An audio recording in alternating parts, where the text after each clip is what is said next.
नमस्कार, मैं हूं समर सिंह और मैं आ रहा हूं सिद्धार्थ नगर सांस्कृतिक मेला भैरहवा 26 गते 12 तारीख दिन शनिवार को।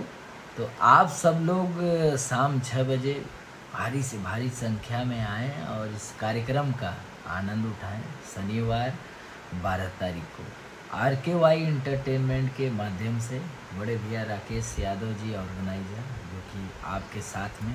तो आप सब लोग एकदम दिल बड़ा करके आइए और इस कार्यक्रम का आनंद उठाइए।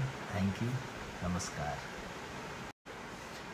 नमस्कार, मैं हूं समर सिंह और मैं आ रहा हूं सिद्धार्थ नगर सांस्कृतिक मेला भैरहवा 26 गते 12 तारीख दिन शनिवार को।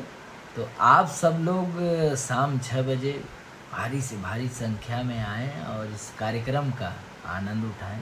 शनिवार 12 तारीख को RKY एंटरटेनमेंट के माध्यम से बड़े भैया राकेश यादव जी ऑर्गेनाइजर जो कि आपके साथ में।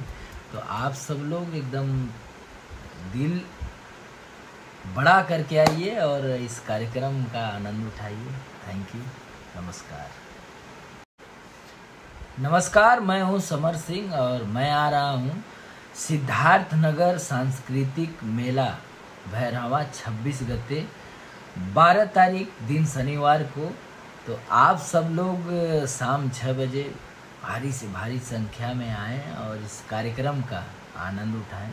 शनिवार 12 तारीख को RKY एंटरटेनमेंट के माध्यम से बड़े भैया राकेश यादव जी ऑर्गेनाइजर जो कि आपके साथ में। तो आप सब लोग एकदम दिल बड़ा करके आइए और इस कार्यक्रम का आनंद उठाइए। Thank you.